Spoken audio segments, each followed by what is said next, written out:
الصحابی کالنجوم بِأَيِّهِمُ اقْتَدَيْتُمْ اهْتَدَيْتُمْ أو كما قال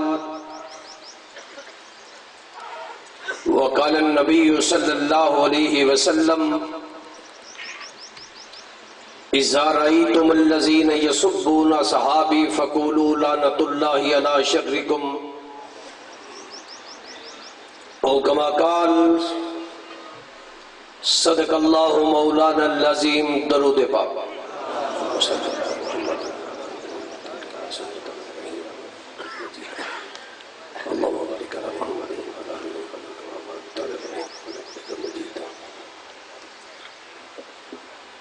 صدر اجلاس، قابل صد احترام علماء کرام، بزرگوں، نوجوان دوستوں، آج کا یہ عظیم الشان پروگرام ناموس صحابہ و اہل بیت کے نام سے معنون ہے. میں اس کانفرنس کے انعقاد پر اپنی مقامی جماعت کو خراج تحسین پیش کرتا ہوں. آپ کی تشریف آوری پر شکر گزار ہوں کہ آپ سب حضرات نے مشن جنگی شہید سے والہانہ عقیدت و محبت کا ثبوت دیا. میرے بھائیو، اللہ رب العزت نے قیامت کی صبح تک آنے والے انسانوں کے لیے ایک اصول اور ضابطہ مرتب کر دیا. ایمان لانا چاہتے ہو تو ایمان وہی قابل قبول ہوگا جو ایمان صحابہ کے ایمان جیسا ہوگا.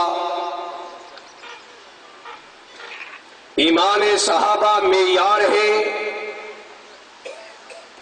ایمان صحابہ کسوٹی ہے، ایمان صحابہ سیمپل ہے، ایمان صحابہ نمونہ ہے. قیامت کی صبح تک آنے والے لوگوں کے لیے میرے دوستو، آج ایک شخص نبی علیہ السلام کی خدمت میں حاضر ہوتا ہے، کلمہ پڑھتا ہے، کلمہ پڑھنے کے بعد آقا کی مجلس سے اٹھا، باہر میدان میں اس کے کانوں میں بازار میں آواز پہنچی الجہاد الجہاد کی. ایک شخص وہاں سے واپس قدموں میں نبی علیہ السلام کی خدمت پہ حاضر ہوا. عرض کرتے آقا کلمہ میں نے پڑھ لیا ہے، اب اگلا کام جہاد کی آواز سن چکا ہوں. فرمایا اس شخص کو کہ آپ جاؤ میدان جہاد میں اترو، دشمن سے ٹکرا جاؤ، بہادری کے جوہر دکھاؤ. وہ شخص وہاں سے سیدھا میدان کارزار میں اترا، بہادری کا جوہر دکھاتا ہوا دشمنان اسلام کو فنار کرتا ہوا وہ منصب شہادت پہ فائز ہو گیا. جبکہ شخص نے کوئی عمل نہیں کیا تھا، اس شخص نے کوئی اور نیکی نہیں کی، اس کے دامن میں عبادت نہیں ہے، اس کے دامن میں ریاضت نہیں ہے، اس کے دامن میں رات کے سجدے نہیں ہیں، اس کے دامن میں بیت اللہ کا طواف نہیں ہے، حجر اسود کے بوسے نہیں ہیں، اس شخص کے دامن میں صفا مروہ کی دوڑیں نہیں ہیں، لیکن یہ شخص آج جس منصب پہ فائز ہوا، بعد میں آنے والے لوگ ولایت کے درجے پہ جا سکیں گے، کتب ابدال بن سکیں گے، بعد میں آنے والے لوگ حدیث کی شرح لکھنے کے بعد محدث تو کہلائیں گے، قرآن کی تفسیر لکھنے کے بعد مفسر تو کہلائیں گے، وعظ و خطابت کی بنیاد پہ خطیب مبلغ تو کہلائیں گے، لیکن وہ بعد میں آنے والا طبقہ حفظ قرآن کے ساتھ حافظ کہلائے گا، حج کرنے کے بعد حاجی کہلائے گا، نماز پڑھنے کے ساتھ نمازی کہلائے گا، لیکن وہ شخص صحابی نہیں بن سکتا، اس لیے کہ آج نہ وہ رخ مصطفیٰ نظر آئے اور نہ ہی کوئی اسے دیکھ کر ایمان کی حالت میں منصب صحابیت پہ جا سکے۔ یہ اعزاز اگر کسی کو حاصل ہے، وہ اکیلا، وہ تنہا، یکتا، ایک ہی طبقہ ہے جنہیں اصحاب رسول کہا جاتا ہے، جس طبقے کی نظروں نے، محفوظ نظروں نے معصوم چہرہ دیکھ کر، محفوظ نظروں نے معصوم چہرہ دیکھ کر منصب صحابیت پہ فائز ہو گئے۔ بات بین رس کی کامیابی کا دار و مدار ایمان پر ہے، اعمال پر نہیں ہے۔ اب ایک اور شخص جس کے دامن میں مسجد نبوی کی نمازیں نظر آتی ہیں، وہ نمازیں آقا کی قدم میں پڑھتا نظر آتا ہے، تکبیر تحریمہ سے پڑھتا نظر آیا، اللہ کے نبی کے پیچھے پہلی صف میں کھڑا نظر آیا، آقا کہتے اللہ اکبر، اللہ اکبر کہتا نظر آیا، آقا کہتے سمی اللہ لمن حمدہ، کہتا ربنا لک الحمد، یہ بھی کہتا نظر آیا۔ اور جب اس کا مرنے کا وقت قریب آیا، کہتے مجھے کفن کے لیے کرتا وہ پہنا دیا جائے جو نبی علیہ السلام نے خود پہنا ہے۔ اس کا بیٹا اپنے باپ کا پیغام لے کر نبی علیہ السلام کے پاس پہنچا، باپ کا پیغام دیا، اس رحیم پیغمبر نے، کریم پیغمبر نے، جس کے متعلق قرآن کہتا ہے وَمَا أَرْسَلْنَاكَ إِلَّا رَحْمَةً لِّلْعَالَمِينَ، اس رحمت والے پیغمبر نے کرتا اتار کے دے دیا کہ جاؤ جا کر اسے پہنا دو۔ اب وہ کرتا وہ ہے جو میرے نبی کے ساتھ لگا ہے، میرے پیغمبر کے مقدس بدن کو ٹچ کرنے والا وہ کرتا وہ چگا مبارک ہے۔ اس مرنے والے کو پہنا دیا گیا۔ اب جنازہ پڑھانے کے لیے بھی یہی اس کی ڈیمانڈ اور وصیت ہے کہ میرا جنازہ کملی والے پڑھائیں۔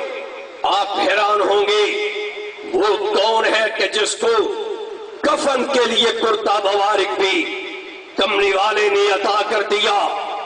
جنازہ نبی علیہ السلام پڑھانے کے لیے آگے بڑھے۔ یہ میت عبداللہ بن ابی کی ہے۔ عبداللہ بن ابی یہ وہی شخص ہے کہ جس نے حضرت عائشہ صدیقہ پہ الزام دیا تھا، حضرت عائشہ صدیقہ پہ تہمت لگائی تھی، اب اس کا جنازہ پڑھانے کے لیے میرا محبوب آگے بڑھا۔ حضرت فاروق اعظم رضی اللہ تعالیٰ عنہ نے سامنے کھڑے ہو کے درخواست کر دی، اللہ کے نبی آپ اس کا جنازہ پڑھ رہے ہیں، آپ جانتے ہیں یہ کون ہے؟ یہ آپ کو یاد ہوگا، یہ وہی شخص ہی تو ہے نا کہ جس نے حضرت عائشہ کا دل زخمی کیا، یہ وہی ہے نا کہ جس کی وجہ سے سید عائشہ کی آنکھیں عرش برین تک پہنچی تھی، یہ وہی ہے نا کہ جس کی وجہ سے حضرت صدیق اکبر کا دل رنجیدہ ہوا، یہ وہی ہے نا کہ جس نے آپ کے لباس پہ داغ لگایا، آپ کی دستار پہ ہاتھ ڈالا ہے، یہ وہی شخص عبداللہ بن ابی ہے، آپ اس کا جنازہ پڑھیں گے۔ اتنا کہا تو رحمت والے نبی نے فرمایا کہ عمر راستے سے ہٹ جا، چونکہ اللہ میرے متعلق اعلان کر چکا ہے کہ میں رحمت بنا کے بھیجا گیا ہوں، تو اس کے بعد میں راستے سے ہٹ جا، میں نے جنازہ پڑھانا ہے۔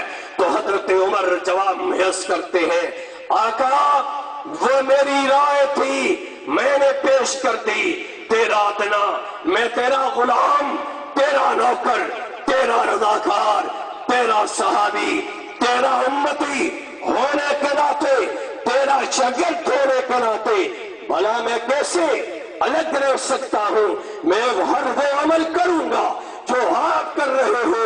تو لہذا میرے محبوب آگے کھڑے ہو گئے، پیچھے تمام صحابہ کی جماعت جتنی موجود تھی وہ بھی کھڑے ہو گئے۔ میرے محبوب یہ دعا پڑھتے چلے جا رہے ہیں، اللہم اغفر لحینا ومیتنا وشاہدنا وغائبنا، اللہ اس میت کو معاف کر دے۔ کون نبی ہاتھ اٹھا رہا ہے کہ جو 1,00,000 باقی نبی تو امتوں کے نبی ہیں، یہ نبیوں کا نبی بھی ہے، وہ ایک قبلے کے نبی ہے، یہ 2 قبلوں کا نبی ہے، وہ رسول، یہ رسولوں کا رسول ہے۔ اللہ کے بعد پوری کائنات میں اس کا کوئی عنصر نہیں ہے۔ یہ مقدس امام کھڑا ہے اور جنازہ پڑھا رہا ہے، کہتے اللہم اغفر لحینا ومیتنا وشاہدنا وغائبنا وصغیرنا وکبیرنا، یہ پڑھتا جا رہے، اور پیچھے کھڑے ہونے والے لا شک جنتی ہے، لا ریب جنتی ہے، یقینی جنتی ہے، قطعی جنتی ہے۔ سارے صحابہ یہی دعا مانگ رہے ہیں، تو کیا مجھے بتلایا جا سکے گا؟ کیا اس پر مجھے قائل کیا جا سکے گا؟ کوئی مسلم اس بات پہ اس بات کا اقرار کر سکتے کہ یہ عبداللہ بن ابی بخشا گیا؟ عبداللہ بن ابی جنت میں نہیں جا سکا، اسے میرے محبوب کی دعائیں فائدہ نہیں دے سکی، اس لیے بات ایمان کی تھی، فَإِنْ آمَنُوا بِمِثْلِ مَا آمَنْتُمْ بِهِ فَقَدِ اهْتَدَوْا، بات ایمان کی، اور ایمان صحابہ جیسا یہ تو منافق ہے، اس کے نزدیک صحابہ مومن نہیں، اس کے نزدیک صحابہ معیار حق نہیں، ایمان صحابہ کو سیمپل نہیں مانتا، ایمان صحابہ کو کسوٹی نہیں مانتا، ایمان صحابہ کو نمونہ نہیں مانتا۔ اسے نبی کی دعا نے، نبی کے عطا کردہ لباس نے فائدہ نہیں دیا۔ معصوم ہاتھ اٹھے نبی علیہ السلام کے لیے، ہاتھ اٹھے اللہ جناب عمر کو یا ابن حشام کو، دونوں نے ایک اسلام کی عزت کے لیے ہاتھ کملی والے کے اٹھے، اللہ خالی نہیں لوٹاتا۔ ابھی چہرے کو نہیں لوٹے، چہرے کو نہیں لوٹے کہ یہ دعا شرف قبولیت سے نوازی گئی۔ آگے چلنے سے پہلے یہ بات بھی کہتا جاؤں، اللہ کے نبی نے 2 نام تجویز کیے۔ کتنے نام؟ 2 نام مکہ کی دھرتی پہ تجویز 2 نام کیے، یا ابن حشام یا ابن خطاب، یہ 2 نام تجویز کیے اور فیصلہ اس پہ چھوڑا، اللہ جو بہتر ہے وہ عطا کر دے۔ اس لیے منصب صحابیت اللہ عطا کرتا ہے۔ نہیں سمجھے؟ منصب صحابیت اللہ عطا کرتا ہے۔ اگر نبی خود چاہتے یہ بھی صحابی بن جائے، مانگے دونوں تھے، ابن خطاب مانگا، ابن حشام مانگا، اگر خود منصب نبوت پہ، منصب صحابیت پہ فاز کر رہا ہوتا تو کملی والا ابن حشام کو بھی منصب صحابیت پہ فائز کر دیتے، اور ابو طالب جس کے لیے آقا تڑپتے جا رہے ہیں اسے بھی ایمان کی دولت سے بالا مال فرما دیتے۔ تو لہذا ثابت یہی قرآن و سنت کے دلائل سے ہوتا ہے کہ منصب صحابیت خدا عطا کرتا ہے۔ منصب صحابیت کون عطا کرتا ہے؟ خدا عطا کرتا ہے۔ ہاتھ اٹھائے ابو ہریرہ کی ماں کے لیے، خالی نہ لوٹے۔ ابو ہریرہ کہتے ہیں میں دوڑ کے جا رہا ہوں، ادھر کملی والے نے ہاتھ اٹھائے میری ماں کے لیے، میں نے دوڑنا شروع کر دیا۔ لمبا 3 میل کا فاصلہ ہے مسجد نبوی سے ابو ہریرہ کا گھر، 3 میل 4.5 کلومیٹر ابو ہریرہ کا گھر۔ ابو ہریرہ کہتے ہیں میں دوڑ کے جا رہا ہوں، میں نے وہاں جا کر دیکھا کہ میرے جانے سے پہلے میرے محبوب کی دعا گھر پہنچ چکی تھی۔ میری ماں تیاریاں کر رہی ہے، ہاتھ اٹھے ابن خطاب کے لیے، خالی لب نہ لٹائے، ہاتھ اٹھے ابو ہریرہ کی ماں کے لیے، خالی نہ لوٹے، ہاتھ اٹھے جناب بارش کے لیے۔ اللہ جمعے کو بارش برساتا ہے، جمعہ سے لے کر آئندہ جمعے تک بارش برستی رہی، پھر ہاتھ اٹھے بارش روکنے کے لیے، بارش تھم گئی، خالی رب نہیں لٹاتا، ادھر اس ملعون کے لیے ہاتھ اٹھائے جس کا ایمان صحابہ کے مطابق نہیں تھا، ہاتھ اٹھائے اللہم اغفر لحینا ومیتنا وشاہدنا وغائبنا، اللہ معاف کر دے۔ لیکن یہ ہاتھ رب نے خالی لٹا دیے، یہ دعا نہیں فائدہ دے سکی۔ پوری دنیا جانتی ہے عبداللہ بن ابی آج بھی جہنم میں موجود ہے۔ جرم اس کا ایک ہی جرم ہے، اس کے دل میں حضرت عائشہ کا بغض تھا۔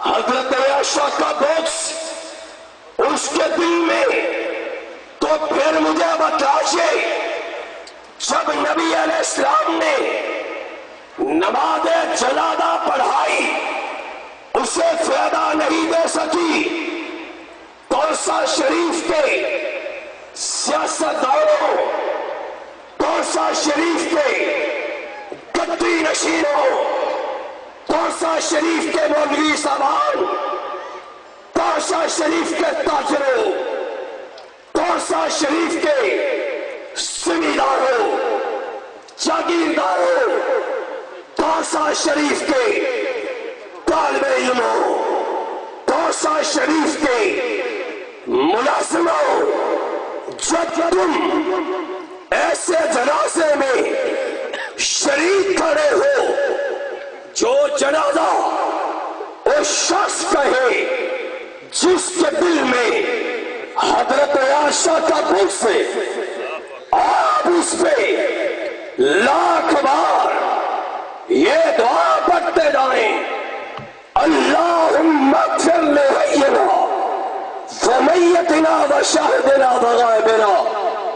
جب آقا کی دعا سے عبداللہ بن ابی کی نہیں بخشا گیا تو یہ ملعون تیری دعا سے بھی نہیں بخشا جائے گا، یہ ملعون بھی تیری دعا سے نہیں بخشا جائے گا۔ نعرہ تکبیر! بات میرے تیرے ایمان کے امتحان کی ہے، اس کے بعد کون سا جواز باقی ہے؟ میں ان کے جنازے میں شریک رہتا ہوں، کیا جواز وجہ کیا ہے؟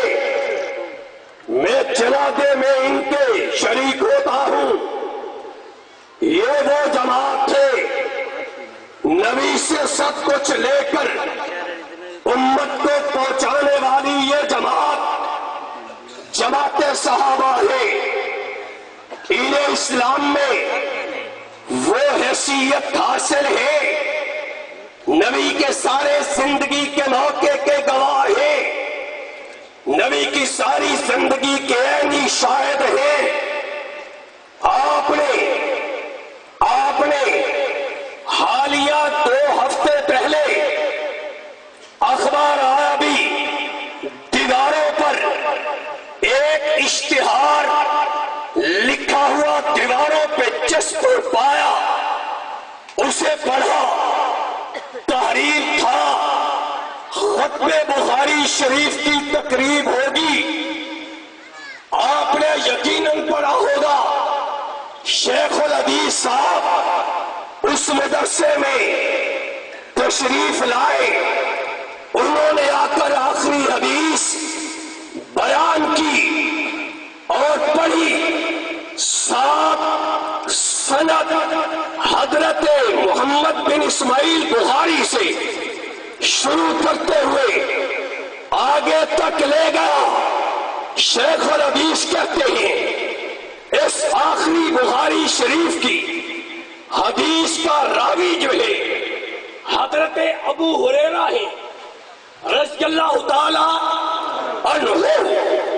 آپ شیخ الحدیث کی مشکل ترین گفتگو میں آپ نے یقیناً دیکھا ہوگا ہر راوی پہ وہ بحث کرتا چلا گیا، یہ روایت اس نے فلاں سے لی، فلاں نے فلاں سے لی، ہر راوی زیر باس آتا چلا گیا، لیکن جب بات صحابی تک جاتی ہے اسماء الرجال بھی رک جاتا ہے، صحابی کو زیر باس نہیں لاتا، اس کی اتھارٹی حیثیت اتنی کافی ہے کہ وہ صحابی رسول ہے، وہ صحابی رسول ہے۔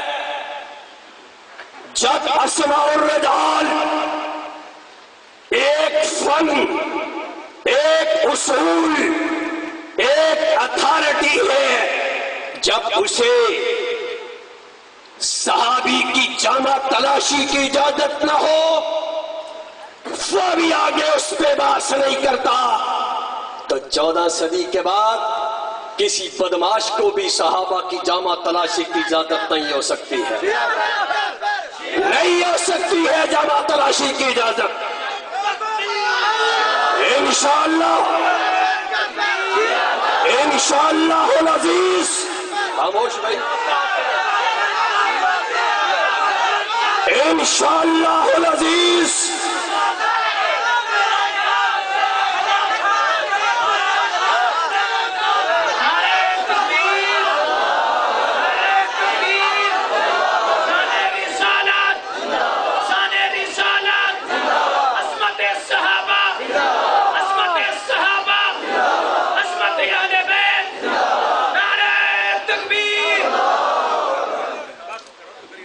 میں نے دلائل سے کی ہے تو جواب کا مزاج اور انداز میں بخوبی سمجھتا ہوں۔ تم کیا سمجھتے ہو کہ میں اس نعرے کا قائل نہیں ہوں؟ لیکن میں جوش کے ساتھ ہوش بھی رکھتا ہوں۔ میں دلائل کے ساتھ پڑھے لکھے لوگوں کے مابین کھڑا ہو کر دشمن کی چھاتی پہ پاؤں رکھ کے اپنا موقع منوانا چاہتا ہوں، تاکہ دشمن کل یہ تانا نہ دے میرے ساتھیوں کو کہ محض نعرہ بازی کی رو میں، نعرہ بازی کی سلام میں قوم کو بہا کر لے گیا۔ میں دلائل کے ساتھ دشمنوں تمہیں امت سے جدا کرنا چاہتا، لیکن اس مزاج کو تمہیں تبدیل کرنا ہوگا۔ جس نے بھیجا ہے جہاں سے آئے ہو،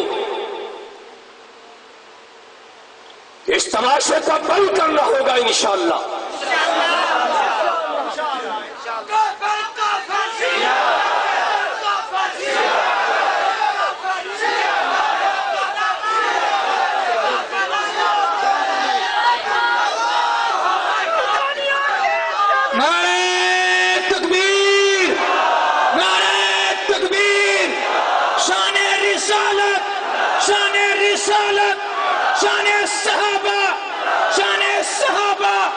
زندہ ہے جگوی، زندہ ہے جگوی، زندہ ہے جگوی، صدیق کا نوکر، فاروق کا نوکر، فاروق کا نوکر۔ جس کا تعلق جماعت کے ساتھ ہے وہ فوراً بیٹھے گا۔ جس کا تعلق، دیکھیں میری طرف، جس کا تعلق جماعت کے ساتھ ہے وہ فوراً بیٹھے گا، اور باقی نہیں، باقی نہیں۔ میرا کسی ایسے عناصر سے کوئی مطالبہ نہیں ہے۔ انشاءاللہ العزیز، انشاءاللہ العزیز ہم اپنی قیادت کے فیصلوں کے مطابق دشمنان اصحاب رسول کا تعاقب جاری رکھیں گے انشاءاللہ۔ جدوجہد جاری رہے گی، جدوجہد جاری رہے گی، اور ایک دن وہ وقت آئے گا کہ پاکستان کی سرزمین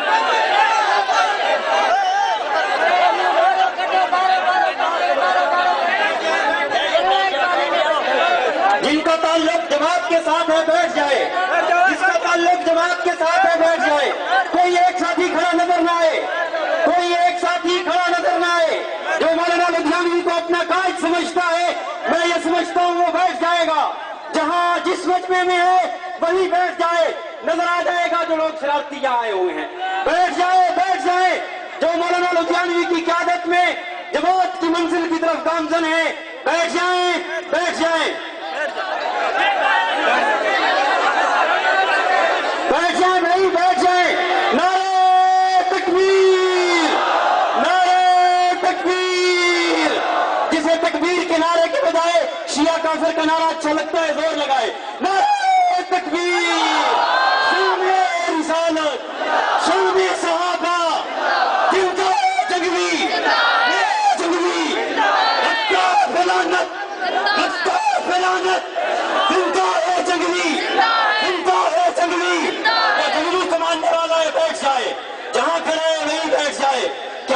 طرف سے حکم ہے بیٹھ جائیں. بیٹھ جاؤ بیٹھ جاؤ بیٹھ جاؤ بھائی لڑائی کسی سے نہ کریں. ہماری صحابہ کے دشمن سے لڑائی ہے, اہل سنت سے کوئی لڑائی نہیں. بیٹھ جائیں بیٹھ جائیں. جو صحابہ کا غلام ہوگا بیٹھ جائے گا تو دشمن کا ایجنٹ ہوگا, کھڑا رہے گا. صحابہ کا غلام بیٹھ جائے, کھڑے ہونے والے شخص کو میں یہ سمجھوں گا کہ وہ صحابہ کا غلام نہیں ہے. اس طرف سے لے کر اس طرف تک سارے لوگ بیٹھ جائیں تو صرف صحابہ کے غلام ہیں. صحابہ کا غلام بیٹھ جائے. صحابہ کا غلام بیٹھ جائے.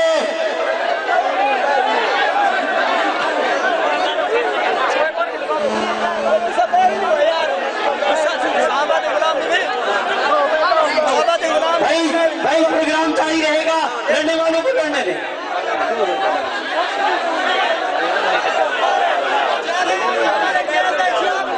جو صحابہ کا غلام ہے بیٹھ جاؤ بھائی, جو صحابہ کا غلام ہے وہ بیٹھ جاؤ. وہ انتظامیہ والے خود ان کو لے لیں گے, انتظامیہ والے خود لے لیں گے. بیٹھ جاؤ آپ لوگ.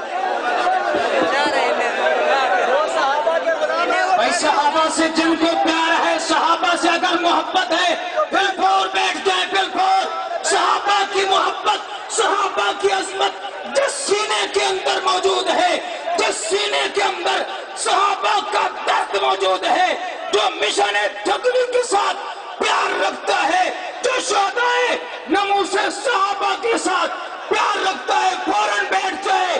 1 منٹ کے اندر بیٹھ جائے. صحابہ کے نوکر بیٹھ جائے, صحابہ کے نوکر خادم 1 منٹ کے اندر بیٹھ جائے. جلد از جلد بیٹھ جائے. جو کھڑا ہوا نظر آئے گا ہم سمجھیں گے یہ صحابہ سے بھی محبت نہیں رکھتے, یہ صحابہ کرام سیدنا صدیق اکبر سے بھی محبت نہیں ہے. جلد از جلد بیٹھ جائیں. بیٹھ جائیں بھی بیٹھ جائیں. جو صحابہ سے محبت رکھتا ہے بھی جلد از جلد بیٹھ جائیں. بیٹھ جاؤ. جو لڑتے ہیں انہیں لڑنے دیں.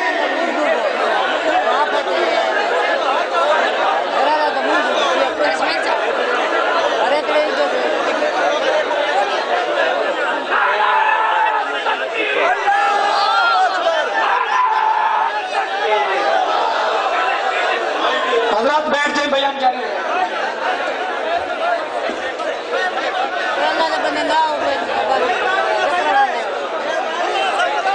حضرات محترم میری طرف توجہ رہے.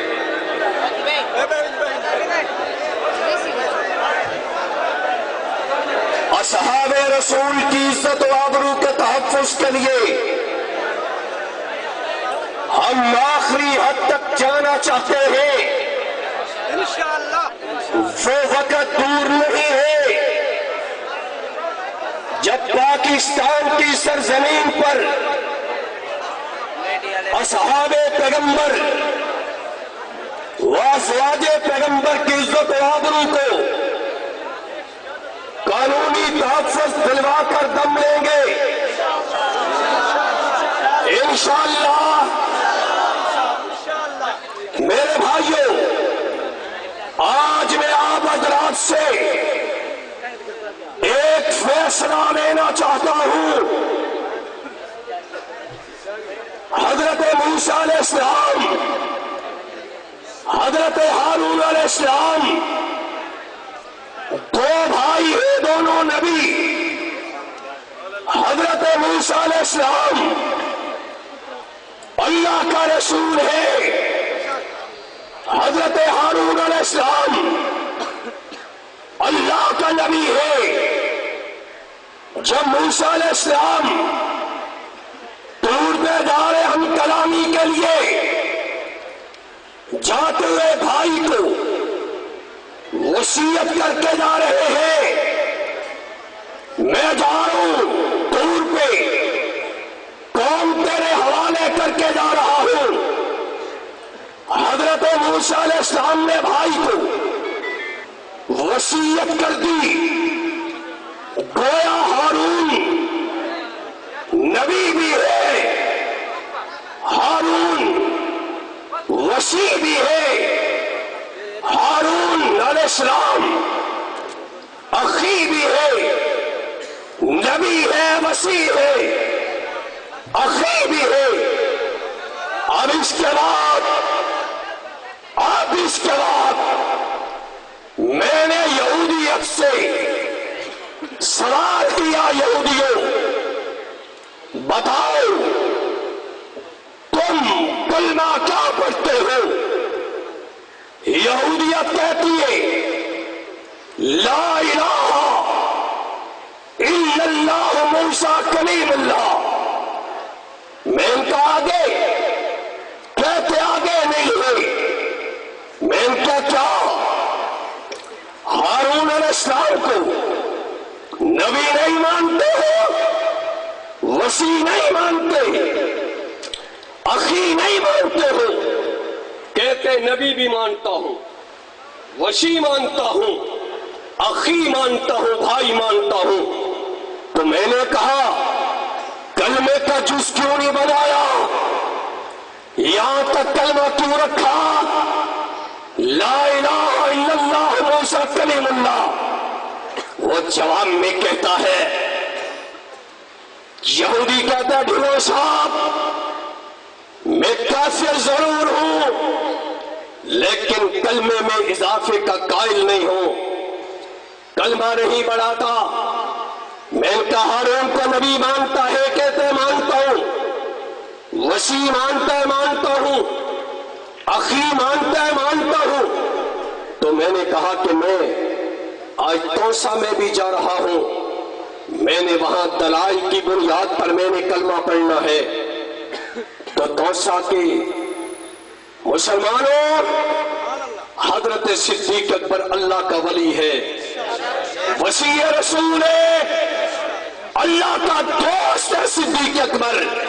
جب صدیق اکبر نے سب کچھ لٹا دیا، لٹانے کے بعد اس کا در اللہ سے چاہا، سارا کچھ قربان کرنے کے بعد جب ٹاٹ کا لباس پہنا اور کانٹوں کے ساتھ بٹن بنا دیے، اللہ رب العزت نے جبریل کو بھیجا کہ جبریل جاؤ اور جا کر میرے نبی سے آ کر کہو کہ رب نے صدیق کو سلام کہا ہے۔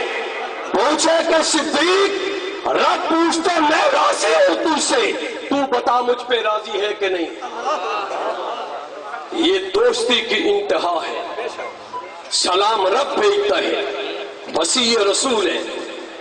آقا نے فرمایا مسجد نبوی کی طرف کھلنے والے سارے دروازے بند کرو، صدیق کا دروازہ کھلا رہے گا۔ ایک عورت آئی، آ کے کہتی آقا مسئلہ بتلائیے۔ آقا نے جواب میں فرمایا کل آنا۔ آقا میں کل آؤں، آپ نہ ملے تو؟ فرمایا میں نہ ملوں تو صدیق سے پوچھ لینا، صدیق سے پوچھ لینا۔ فرمایا نماز پڑھی گئی؟ عرض کیا آقا نہیں۔ فرمایا نماز پڑھ لو۔ صدیق حضرت عمر نے بلند آواز سے تکبیر تحریمہ کہی، اللہ اکبر کہا تو آقا کے کانوں میں آواز پہنچی۔ آقا نے فرمایا کہ لا لا لا نہیں نہیں نہیں۔ فرمایا عائشہ مریے باب اکرم فلیصلی بالناس، عائشہ اپنے پہ سے کہو کہ وہ نماز پڑھائے، اس کی موجودگی میں کوئی دوسرا مصلی پہ نہیں آ سکتا۔ جب قرآن کہتا ہے کہ ثانی اثنین اذ ہما فی الغار، ثانی کہتے ہوئے یہ ثانی اعظم طارق ہے، یہ ثانی حق نواز ہے، یہ ثانی علی شیر حیدری ہے، یہ ثانی شورش ہے، بہت کہتے ہو، بندے کے قدم زمین پہ نہیں ٹکتے جب ثانی کہا جاتا ہے۔ تو قرآن نے کہا ثانی اثنین اذ ہما فی الغار، صدیق نبی کا ثانی، تو جو دوسرا نہیں آ سکتا تو تیسرا چوتھا مصلی پہ کیسے آئے گا؟ بات ثانی کی ہے، ثانی آئے گا، تیسرا چوتھا بعد کی بات ہے۔ عائشہ اپنے پہ سے کہو کہ وہ نماز پڑھائی۔ اب پیغمبر کے مصلی پر صدیق کھڑے ہیں، آقا کی بیماری میں افاقہ ہوا، پیچھے ہٹنا چاہا تو آقا نے فرمایا کہ مکانک مکانک مکانک، آقا نے فرمایا مکانک مکانک مکانک، یہ نہیں کہا مکانی مکانی مکانی، میری جگہ کھڑے رہو، فرمایا مکانک مکانک مکانک، اپنی جگہ اپنی جگہ اپنی جگہ، تیری جگہ تیری جگہ تیری جگہ، یہ کہو اپنی جگہ کھڑے رہو۔ یہ اشارے ہیں صدیق کی خلافت بلا فصل کی طرف۔ اب دنیا کے تمام کافروں سے پوچھو کہ جو مسلمانوں کے نبی نے ایک ریاست قائم کی، اس کی سب سے پہلے مسند پہ آنے والے حکمران کا نام کیا ہے؟ سارے لوگ بلا توقف کہیں گے کہ اس کا نام ابو بکر صدیق ہے۔ ہندو مانتا ہے، سکھ مانتا ہے، مجوسی مانتا ہے، قادیانی مانتا ہے، یہودی مانتا ہے، پارسی مانتا ہے، سکھ مانتا ہے، اس کا نام ابو بکر ہے۔ تو باتیں تینوں سچی ہیں۔ ابو بکر اللہ کا دوست بھی ہے، وصی رسول بھی ہے، خلیفہ بلا فصل بھی ہے، خلیفہ بلا فصل بھی ہے، باتیں تینوں سچی ہیں۔ اب تینوں سچی باتیں استغفر اللہ کہہ کر، الیاذ باللہ کہہ کر، بار بار معافیاں مانگ کر، اگر کہہ کر، بالفرض والمحال کہہ کر، میں توسا کی اس پنڈال میں، اس عظیم الشان اجتماع میں، میں اگر یہ کلمے میں حصہ شامل کروں اور پڑھوں لا الہ الا اللہ محمد الرسول اللہ، ابو بکر صدیق ولی اللہ وصی رسول اللہ وخلیفتہ بلا فصل، میں یہ کلمہ پڑھ دوں، بلند آواز سے پڑھوں کلمہ؟ پڑھوں؟ نہیں میں پڑھوں گا کلمہ، پڑھوں کلمہ؟ اگر میں نے کلمہ پڑھ دیا تو مجھے کیا کہو گے؟ بلند آواز سے کیا کہو گے مجھے؟ بلند آواز سے کیا کہو گے؟ جو کہتا ہے کلمے میں میں نے جب اضافہ کیا تو میں مسلمان نہیں رہا، وہ ہاتھ کھڑا کرے گا۔ بے شک ٹھیک ہے، کلمے میں اضافے کی وجہ سے میں مسلمان نہیں رہا، تیرا بھائی نہیں رہا، تیرا دوست نہیں رہا، تیری برادری کا ممبر نہیں رہا، تیرا فیملی ممبر نہیں رہا، میرے جنازے اور میرے جنازے شادیوں کا بائیکاٹ۔ ایسے ہی ہوگا جی مولانا انشاءاللہ۔ تو اگر میں یہ کلمہ پڑھوں، توسے میں بیٹھ کے یہ پڑھوں، اگر لا الہ الا اللہ محمد رسول اللہ علی ولی اللہ وصی رسول اللہ وخلیفتہ بلا فصل، میں صدیق ملاؤں تو کافر، اگر یہ ملاتا ہوں تو تیرا بھائی رہتا ہوں، بس میں نعرہ نہیں، میں نے فیصلہ لینا ہے۔ پڑھے لکھے لوگ موجود، ذی شعور طبقہ موجود ہے، بتائیں کہ میں نے اگر کلمے میں صدیق ملایا تو آپ نے مجھے کافر کہا، اگر علی ملاتا ہوں تو پھر بھائی رہتا ہوں یا پھر بھی کافر؟ اس لیے شریعت کسی کی باپ کی جاگیر نہیں ہے، کلمے میں اضافہ نہیں ہو سکتا۔ جب تو پڑھتا ہے نا، ایک سٹیکر لگا ہوا ہوتا ہے، کہتا ہے کہ جب مسلم تو شیطان پیتا ہے تو گنبد خضرا میں کملی والے کا دل دھڑکتا ہے، شیطان پینے سے کملی والے کا دل دھڑکتا ہے۔ تو جب تم اس بندے کا جنازہ پڑھتا ہے کہ جس کے دل میں حضرت عائشہ کا بغض ہے، تو نبی کا دل روز اقدس میں نہیں دکھتا؟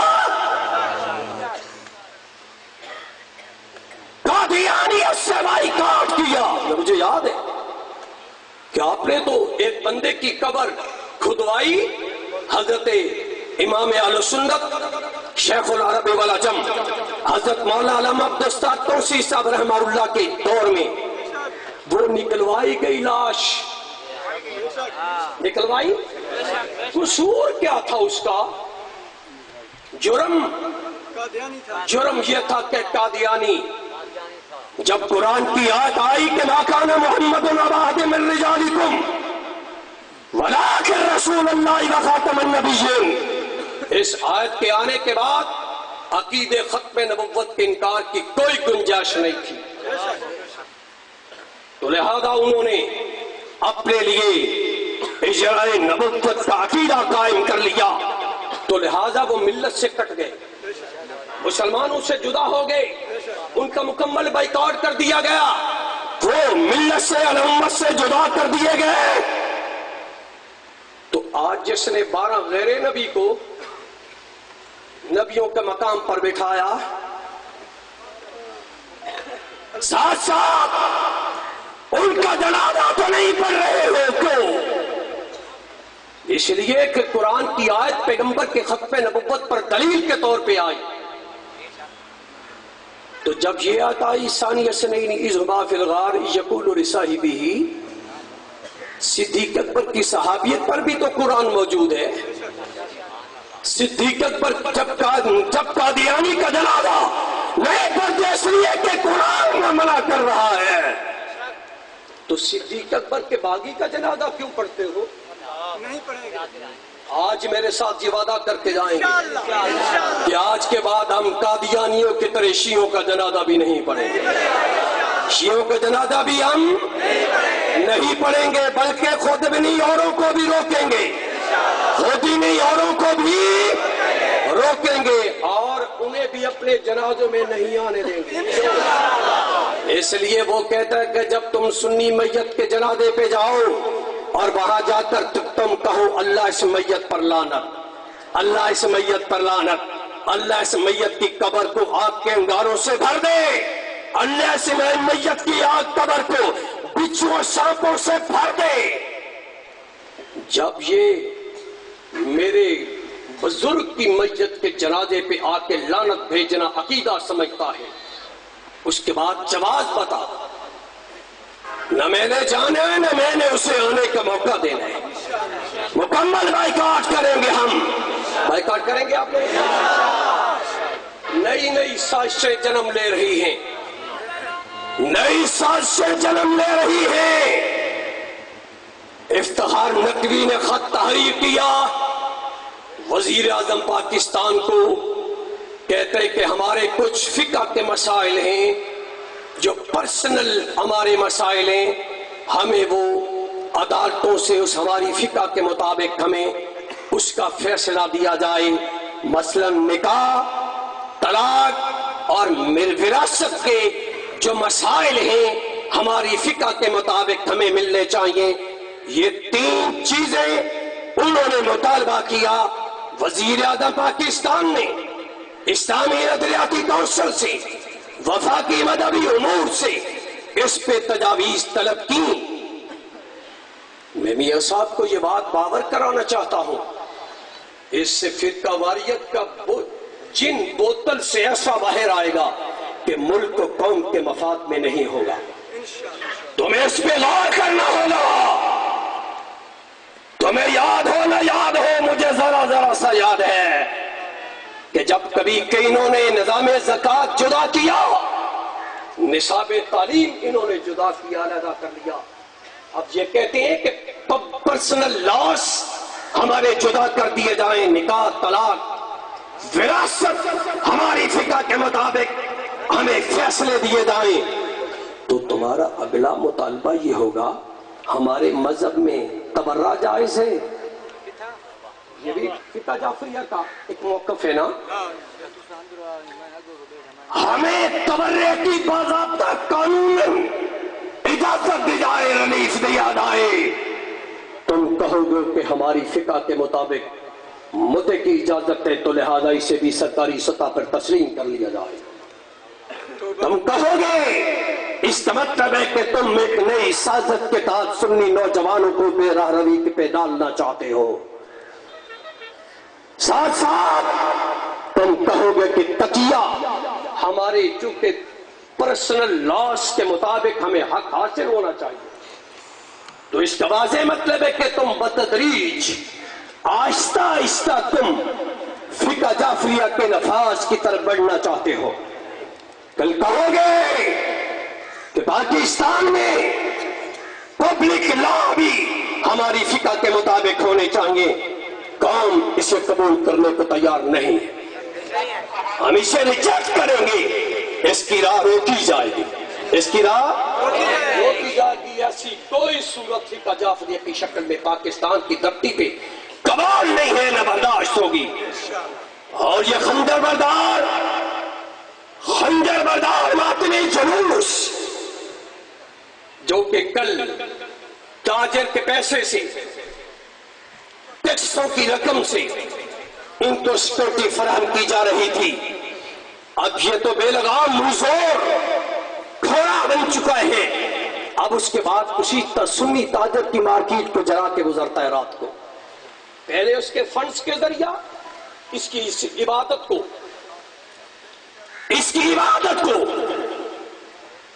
تحفظ ملتا ہے، اور اب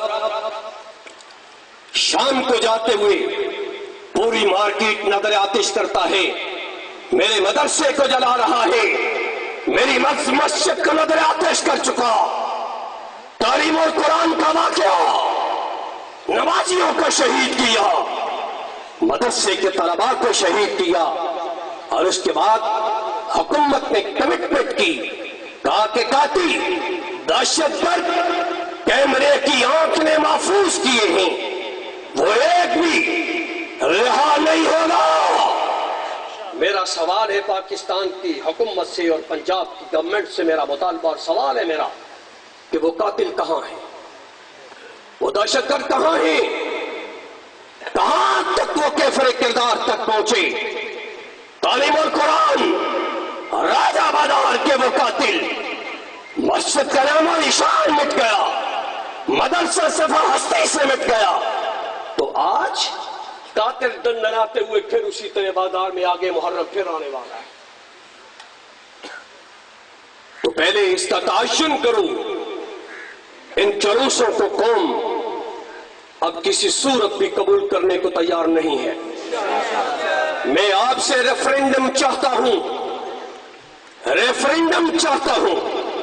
جو لوگ سمجھتے ہیں کہ خنجر بردار ماتمی جلوسوں کو بند ہونا چاہیے وہ ہاتھ کھڑا کیجیے۔ انشاءاللہ جو یہ سمجھتا ہے کہ نہیں، جمہوریت کی بنیاد پہ انہیں بھی حق حاصل ہے کہ انہیں جلوس نکالنا چاہیے، اب بھی اس کے بعد گنجائش باقی ہے، ذرا وہ ان کے حق میں ہاتھ دے کے کھڑا کر کے ووٹ دے کے وہ کون کہتا ہے کہ نہیں انہیں جلوس نکالنا چاہیے۔ اور ارباب اقتدار اس سے بہتر صاف شفاف ریفرنڈم اور اجماع امت سے سمجھو، پوری قوم کا مزاج سمجھو، یہ قومی فیصلہ ہے، یہ قومی جرگے کا فیصلہ ہے کہ یہ جلوس اب کسی صورت بھی ہمیں قبول نہیں ہے، انہیں بند ہونا پڑے گا انشاءاللہ، انہیں بند ہونا پڑے گا، یہ ہو کر رہیں گے، یہ کیوں نہ ہو، انہیں چار دیواری پر کیوں بند نہ کر دیا جائے؟ اگر میری عبادت خانے تک محدود ہے، دنیا کے تمام مذاہب اسلام سمیت چار دیواری کے اندر اس کی عبادت ہو سکتی ہے، تو تیری عبادت میرے دروازے پر کیوں؟ اور عبادت بھی وہ جو ہر سال نقصان کا پیش خیمہ ہو، ہر سال نقصان کر رہی ہو، اسے بند ہونا چاہیے۔ ابھی میں نے جب نماز عصر پڑھنا ہے، جاتے ہوئے نماز عصر کے دوران اگر میرے کانوں میں خدا نہ خواستہ استغفر اللہ الیاذ باللہ میرے کانوں میں آواز آئے کہ آگ لگ گئی، آگ لگ گئی، آگ لگ گئی، آگ لگ گئی، فلاں مکان کو آگ لگ گئی ہے، لیکن میں نماز میں کھڑا ہوں، تو کیا حضرت میں نماز پوری کر کے بجھانے جاؤں یا توڑ دوں؟ توڑ دوں؟ کلمے کے بعد سب سے بڑی عبادت نماز ہے۔ میرے شیخ کہتے ہیں، میرے بھائی کہتے ہیں کہ پہلے نماز کو توڑو، آگ بجھانے جاؤ۔ جب نماز توڑی جا سکتی ہے تو ماتم کیوں نہیں چھوڑا جا سکتا؟ جس ماتم اور خنجر بردار جلوسوں کے ذریعے پورا ملک چلنے لگے تو اس آگ کو بجھانے کے لیے سے بند کیوں نہیں کر دیتے ہو؟ چار دیواری تک لے کے آؤ۔ بیت اللہ کا حج اگر بیت اللہ کے اندر نہیں ہے، عرفات، منا، مزدلفہ میں. اس لیے اللہ اگر چاہتا تو بیت اللہ کا حج بیت اللہ کے اندر بھی کہہ سکتا تھا، لیکن لے گیا منا، مزدلفہ، عرفات میں. کیوں؟ اس لیے تاکہ مکہ کے لوگوں کی مشترکہ زندگی متاثر نہ ہونے پائے. سمجھے میری بات؟ مکہ کے لوگوں کی مشترکہ زندگی متاثر نہ ہونے پائے. جب بیت اللہ کا حج عرفات میں ہو سکتا ہے، جب بیت اللہ کا حج منا، مزدلفہ میں ہے، تو پھر اس جلوس کو بھی تمہیں چار دیواری تک بند کرنا ہوگا. انشاءاللہ ایک دن یہ بند ہو کر رہیں گے. آپ ساتھ دیں گے؟ ہم اپنے قائد امام سنی انقلاب، حجت الاسلام والمسلمین، جانشین شہداء اسلام حضرت مولانا محمد احمد لدھیانوی صاحب کی قیادت اور آواز پہ لبیک کہتے ہوئے ہم پاکستان کے پارلیمنٹ سے صحابہ کے باغیوں کا بھی اسی طرح فیصلہ کروائیں گے جس طرح قادیانیت کا فیصلہ ہوا تھا. سنی حقوق انشاءاللہ اسی طرح وصول بحال کروائے جائیں گے، لیے جائیں گے. آپ ساتھ دیں گے؟ جو کہتے ہیں ساتھ دیں گے وہ ہاتھ کھڑا کیجیے. اللہ میرا اور آپ کا ہمیں ناصر ہو. شکریہ، جزاک.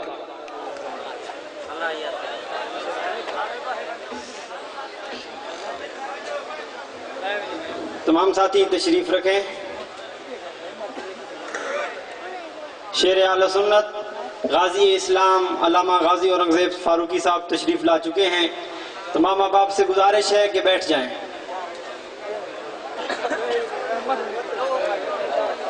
خیالات کا اظہار فرما رہے تھے اہل سنت والجماعت کی مرکزی جوائنٹ سیکرٹری ثانی شورش کاشمیری جناب ڈاکٹر خادم حسین ڈھلو صاحب.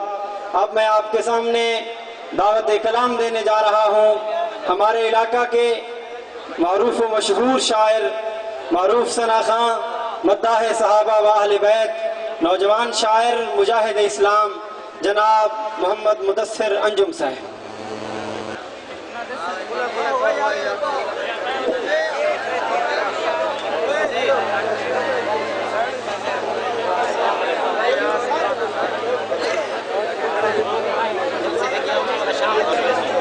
محمد اسامہ والد بھائی محمد یوسف صاحب، محمد اسامہ جو بھائی محمد یوسف صاحب کے بیٹے ہیں، جہاں بھی ہیں سٹیج کی طرف آ جائیں.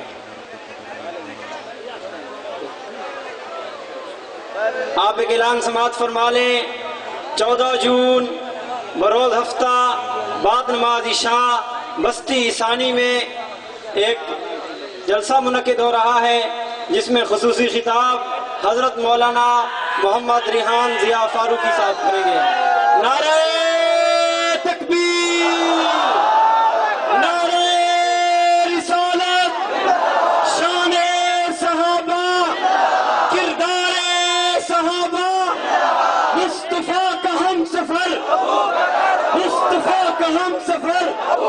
زندہ ہے جنگلی، زندہ ہے جنگلی، زندہ ہے اعظم فاروقی کی شکل میں. آیا آیا آیا آیا. تمام احباب تشریف رکھیں. اب آپ کے سامنے کلام پیش فرمائیں گے ہمارا علاقہ کے معروف شاعر جناب محمد مدثر انجم صاحب.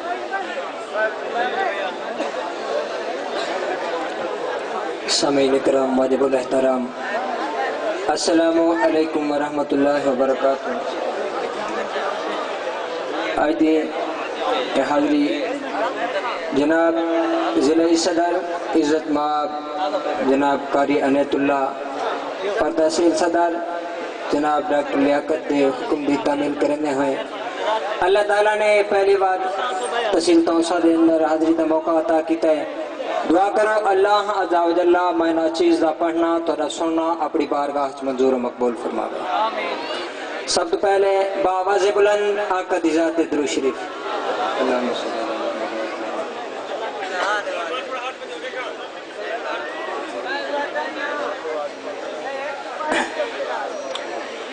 سیدے صحابہ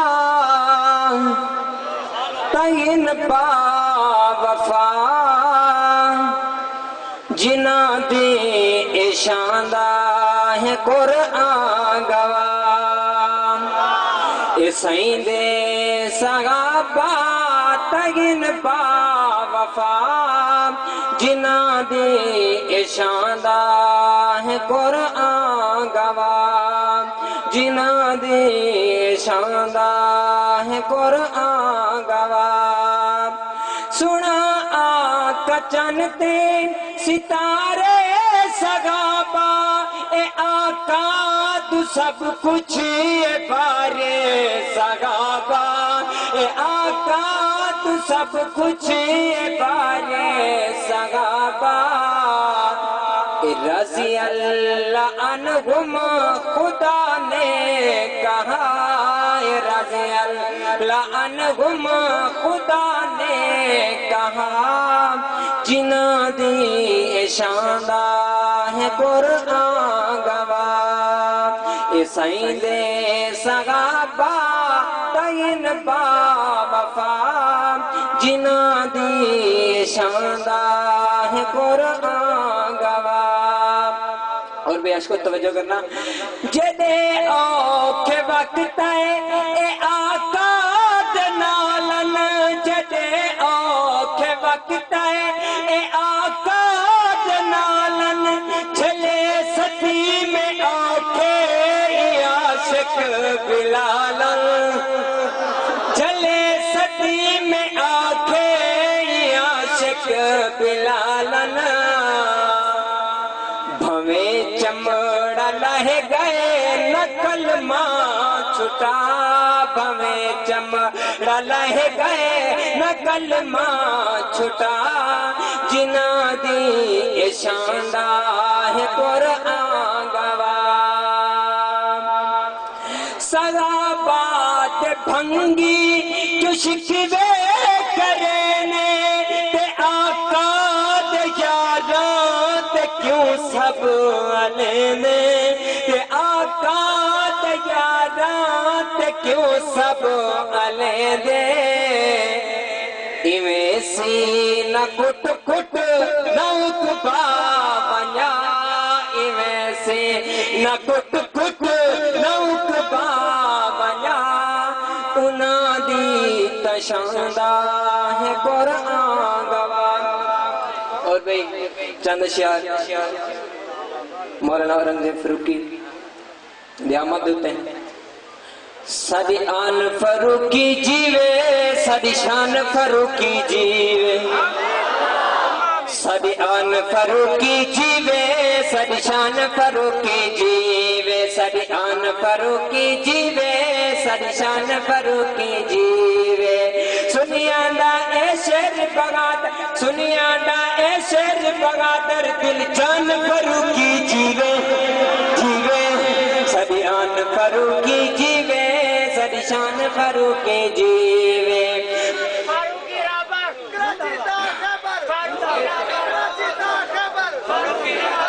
مرد مجاہد غازی ساڈا اورنگزیب پیارا مرد مجاہد غازی ساڈا اورنگزیب پیارا جھنگوی دا دیوانہ بن کے دشمن کو للکارا جھنگوی دا دیوانہ بن کے دشمن کو للکارا سنیا دا یہ لیڈر پیارا سنیا دا یہ لیڈر پیارا پسفان فاروقی جیوے جیوے ساڈی آن فاروقی جیوے ساڈی شان فاروقی جیوے اصحاب رسول تنو کر لوگوں اصحاب دخاس جیال اصحاب رسول تنو کر لوگ اصحاب دخاس جیال جس تم باطل درد لوگوں میرا شیر کراچی والا جس تم باطل درد لوگوں میرا شیر کراچی والا اے بیٹا امی ارشادہ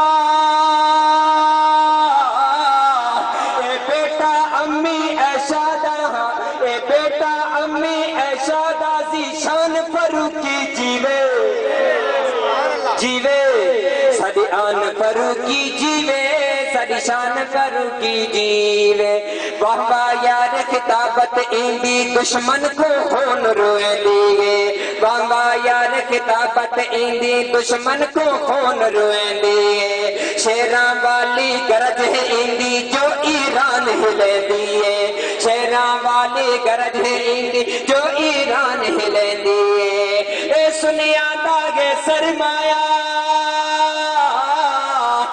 سنیا داغے سرمایہ سلطان فاروقی جیوے جیوے ساری آن فاروقی جیوے ساری شان فاروقی جیوے اور بھئی توسا شریف والو اے توسا یاد ہے آزم دی اے توسا یاد ہے آزم دی آج آزم دا